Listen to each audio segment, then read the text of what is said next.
In 1982, Crippen High School was the scene of a series of brutal, savage murders. The homicidal maniac who committed the crimes was never captured. Now, he's about to return. Killer to the left! Killer to the right! Stand up! Sit down! Right! Return to Horror High. Yeah, Return to Horror High, 1987. Doesn't that trailer make you want to watch it? I remember this has nothing to do with the 1974 movie Horror High. This is about let me just sum up the synopsis of there was the killings at a high school in 1982. This is set in 1987, 5 years later, and they're making a movie at the high school. The high school has been closed down because of the murders, because of all the savage murders that they were saying. This movie, I don't know, a lot of people hate on this, and I didn't know what to expect. After I read the synopsis, I wanted to see it. Then I looked at some of the comments on YouTube and reviews. Everyone absolutely hated it. But the dialogue's great, and it's got an edginess to the movie. It's really entertaining. Yeah, the jokes are hilarious, but I can understand why people don't like it because it just jumps around too much in terms of dream sequences and them directing the movie. And we'll get to the ending. The ending's a lot of controversial. So it's very confusing. That's why people doesn't like it. If you watch it the first time, it's hard to interpret the ending. Yeah. And so anyway, it's like Scream 3 style. They're filming Stab 3 basically through the movie. But you know how there's murders in Stab 3 and so they didn't get to film? Well, they're actually filming this movie and the murders happen while they're filming the movie. And there's a lot of different confusing scenes where you don't know if it's the movie or if it's the killer killing someone. They don't decipher between the acting cops that they get on set and then the real cops. So you the don't first know, time you see it, you don't know what's an acting kill or a real kill. Yeah. So you're like, okay, what the fuck? But so let's just. So it starts off and the cops talking. It starts off with the. So it doesn't do a pre-scene of the deaths of 1982. They just start off right into 1987, and it's all the it's the directors and all the people on set. It's like a clash of It's like a clash of egos going on. It's so freaking hilarious. There's so many good lines, and I'm just gonna jump right to. And then they're going to hire that one bitch actress, and he's just like, if she's hot, send her flowers. If she's ugly, send her candy. Yeah, that line's hilarious when the director's telling them, about, because they're trying to get a new actress for the scene, but it's just a filler scene. There's writers clashing with the producers clashing with... Oh yeah, and the writer comes in before they know. And the actors all think they're the best. The writer comes in there one or two times, and each time the director rips up his script, and he's just like, what do you think this is, your movie? And he's like, but I love this movie. And that line's they bounce through different movie makers on set, like the makeup artist, actors, janitor. Anyway, and they even got some people who went to the high school to bring in. So there's so many red herrings. You got to pay attention the whole time to pick up who the killer is. Plays out like classic whodunit. And this is supposedly George Clooney's one of his first feature film movie roles. And also when the writer gets away from there to write, another part, he's looking through his movie script book, and he's like, chainsaw, no, it's been done before. And he's looking through all the weapons. That part's hilarious. So George Clooney's like, I'm going to have to bail on set in the opening 15 minutes. He's like, I just got an offer to do a show. It's a rip-off of Miami Vice. And so then he leaves, and it's George Clooney's.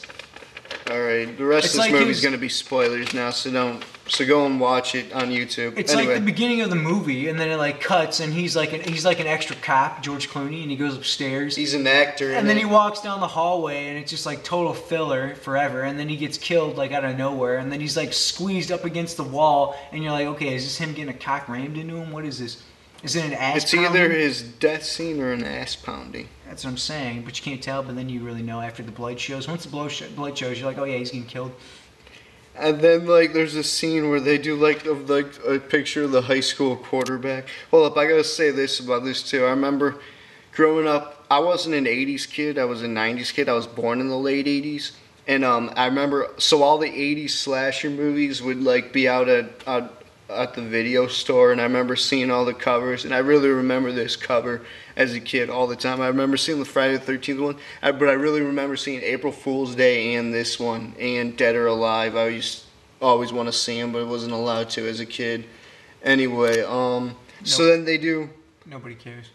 Go on. So then they do, like, Jake Weiler, the high school... What I'm saying. No, right before the Jake Weiler scene, though, it's like, you think it's the movie, and then it's like two characters, and then remember the chick... Yeah, shut up. No, she backs up to the prop, thing, and the thing opens up, and it's a skull, and then the prop, the grip comes through, and he's like, you know how long it takes to set up these wires and these blood... all the blood pumps. Shut up. There's like 20 million scenes. We're not going to talk about every fucking little scene. That's right before they go to anal point. But go on. Jake Weiler, the high school quarterback, they're both actors acting out a scene for the high school. And they're like, he's asked out the blonde bitch. And then they go to anal point / Mount Hump. And he pulls like a fucking, and he tells her he lost his virginity. He pulls a JBM, like, yeah, I lost my virginity already. Do you want me? Like, making it out like, yeah, she's gonna want him even if he's already done it. It's like, so, it's total. Maybe they want experience. And even before that, though, when he asks her out, she's walking by, and it's like all the kids on the playground at the high school, but it's not a playground. And he's just like, hey, baby. And it's just like totally, we all have done that to at least one chick where we call him out, like, like it's a movie, and we're like, hey, nice legs. Except for when L-Mid does it, it never works in real life. And except when J-Mid does it, he doesn't remember the girl's name. Go on. Wow. And then, like... Truth hurts. The character confrontations between the director and the producer are, like, the best ones. Hilarious. Absolutely hilarious. It's more like they wrote this movie for the thriller, for the horror, but then they, like, cut it, most of the comedy scenes, That's hardcore late 80s horror, the comedy aspect. Script in between, the actors and the director. Okay, it's a black horror comedy, we get it. Oh, wow, nobody That's cares. what I'm saying. Well, go on. But, yeah. And, then it's like so George Clooney gets killed, and then it goes for home. Shut up, we're way past that. Yeah, no, that's what I'm saying. He's the first kill, is all I'm saying. And then the next kill is the kid in the sandbox. They go into like the freaking study room, him and some other chick, and it's like so 80s. You're like, is this the movie, or are they acting, or are they not acting? Are they freaking offset? And then he gets pulled into the freaking sand pit, and you're like, okay. Then they do the fan death. That was a nice gory one. And then anyway, the producer wants more blood, and like in the scene, he's just like, this scene is about getting done. At 6:30, that line's hilarious. He's like, my crew needs to eat. That's between the teacher and the chick, the new student that comes in, and he's just like, they're like, cut, because the producer or the teacher's shut up. A cop who was working there, the shift, who was a real town cop, was not even an actor. Was like, this didn't even happen. The teacher didn't know anything about it. So anyway, they like dissect a frog. So cliche. Total filler. It's like, yeah. It's like, yeah. Did you do that in your high school? Did you ever dissect a frog? No. I don't know. Did you, Ghostface Kevin? I don't know. Did you, Myers Fan 25? Go on. Then the killer dissects like the pervert teacher. Oh yeah, that mask is dope for the killer in that scene. He's got the mask and he's got the freaking cloak like he's in a freaking witchcraft, freaking seance. He's got the cloak like he's freaking Darth Maul, and he's got the then he's got rubber gloves. Shut up! It just looks like he just looks like fucking Ben Affleck, like in that movie, The Town, like when they're robbing banks and he's wearing the nun mask. He looks like the freaking Grips went to the back room and freaking pulled out a freaking whatever horror thing they could find. They're like, oh, latex gloves and a freaking robe and a mask. Then they subliminally diss like a lot of people, like cops. They do a mockery of like Hollywood movies, of directors and big egos. That's the only juice that's in the movie, is all the good jokes, making fun of what's, about real life. And then the director gives like a pep talk to the actor playing dead, and he's just like, dead people don't have any motivation. Oh yeah, he's like, what's my motivation? You act dead. It's hilarious. And he's like, they have no motivation. You're dead. Shit's hilarious. And then there's two former students that are hanging around set, like, well, the murders were never solved, so we gotta solve them. And it's another one of those scenes where you're like, are they acting? Is this the film, or is this them offset? Throughout the whole movie, you're like, what the hell's going on? And then they're like, have this whole chalkboard of like little like sticky notes, and then the guy's just like, don't throw any note away. The note you might throw away might kill you. Don't. everyone's a suspect. Yeah, that was a good one. It's fucking hilarious. I don't know why people hate on this. This is like really good script. I would love a freaking remake of this movie. I would love to write a remake of this movie. It's good. I would love to write a remake of this movie eventually, and then write a prequel of the murders in 1982. It's good, but the dream sandwiches and the other, whether or not if they're filming or not, or it's real life, you can't tell. So that's what makes it messed up, and you don't know what the fuck's All right, going we're on. gonna talk about the ending now. So spoilers.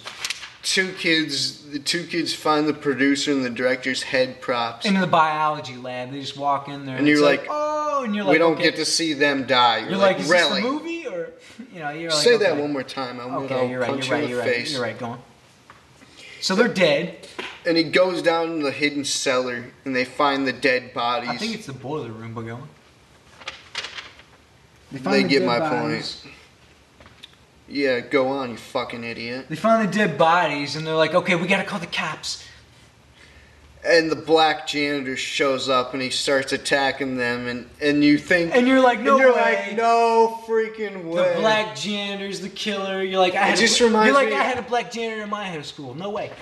And you're like, it just reminds you of like the ending to Scream 4 when you like, the Weinsteins and like Wes Craven and Kevin Williamson, they decided to do like the most shocking ending they could do. They were like, let's make Jill the killer, Sidney's cousin. But to top it, the only thing that's the Shut best up. about this And movie, so they make you think the black janitor is like... The only thing that I like about, good horror movies is when they do all those twists. And one of those twists that's the best one is when they take off the mask off the person that you think is the killer. Yeah, he's wearing a mask. So it's not the janitor. He's wearing a mask, Mission Impossible style. And you're like, oh, and then you find out it's some white guy who's the principal. But then it gets all messed up because you think, okay, the principal's the killer. Shut up, let me explain this the best way possible. There's only one other review of this, and they didn't even get it. They couldn't even explain it at all. They were just like... It's because whoever wrote this... They were just sitting on their lazy boys, like, doing a midnight review when they did this. A red curtain behind him was told prop. Going. And then like it's like the principal or like one of the former teachers or whatever that worked there. You don't get to see him that much during the movie. Just shut up for a second. And he's pissed at a former actor that's shut up. on. The two kids who were former students there, he went out with his daughter. They kind of explained it earlier in the movie. I knew that was a key part once you hear it when he's talking about it, or else he wouldn't be talking about his former relationship. He got her pregnant and then abandon her or whatever. Who knows? Part's hilarious. They don't explain shit about what happened, but then like... And he's like, she had to get an abortion. He's got the shaving knife. Yeah, he manhandles him. He's got superhuman strength like the $6 million man or whatever. Oh yeah, it's the janitor before he pulls the mask off and he's punching him and he's got like Chinese reflex. He's grabbing his fist and stronging him down. And he's using the shaving knife, like, really? So then you're like, okay, it's you kill people with all these different things, then for the final confrontation, you whip out a shaving knife? So then, okay, the cops come. They come in there, but before he leaves, the line that he takes when he gets up and she's like, I'll kill the chick. And he's like, you're going to marry my daughter. And her dead corpse is down there along with the other people that he killed, that he's been hidden the past 5 years or whatever. Yep. And he uses and the kid gets up and he's just like, I'm out of here, no way. He's like, it's Monday Night Football. Like he's JBM or something. And then the killer looks at him and he's like, are you crazy?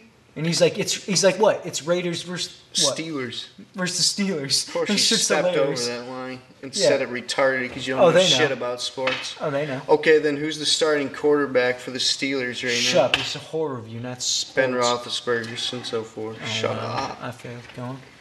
And then he throws the spear at him. And then who the hell knows? It's pretty realistic. Here's the ending to the ending to the ending. Where So they go out front. All the bodies are out there that the cops brought out. Supposedly the sleazy producer and the movie director were faking the deaths of all these people in between just to bring back, just so that the killer would come back, or to get publicity. More publicity. To exploit the situation so that their movie would be bigger, obviously. But then again, if they did that in real life, they'd just get a whole bunch of lawsuits from the cops about, fake reports of death. Did anyone even die? Did George Clooney even die? That's a good point. That is a very good point. They don't explain shit. They don't explain who is really dead. But then, of course, twist to the twist to the twist. The freaking guy who got the stab spear in him, he's still alive while the cops are up there. Yeah, the cops show up and He pulls start his blowing spear down out. the place like he's fucking. He pulls his spear out. And Shut up! shoot They him. start blowing up the place like he's a T-1000, like Terminator or something, and he still doesn't die. But then it cuts and it goes to the writer,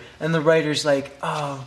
And he's writing the script for Horror High, like he's rewriting it. Yes, the writer's gotten his opinion shunned down the whole time of the movie. Of course, he's involved. I guess that was his sister, and he's the brother who wanted revenge, and he's or the something. son of the killer, and so they were in on it. And he's just like, all right, now I'm gonna write the script, even though he sucks at And writing. then blood drips from the ceiling or something onto the paper of the Horror High on the freaking typewriter. And he turns around and he's like, oh, Dad? Hey.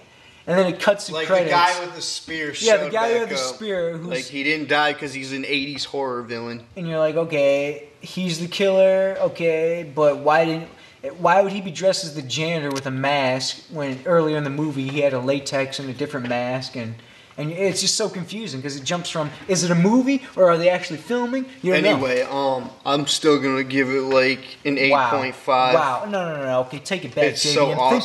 Think about it.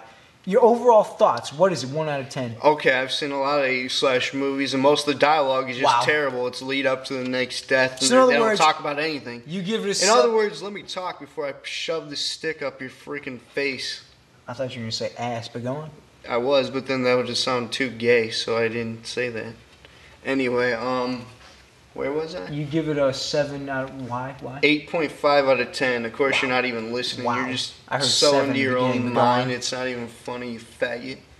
Yeah, why do you give it that? Because Now of the everyone's writing, going to be because of the pissed jokes. because you made me lose my train of thought and return to Horror High, you fucking faggot. Obviously, you're saying because of the jokes. Yeah, the dialogue, and it's really watchable. You'll have a good time watching it in between, and the comedy, and it's hilarious. And the soundtrack's really good.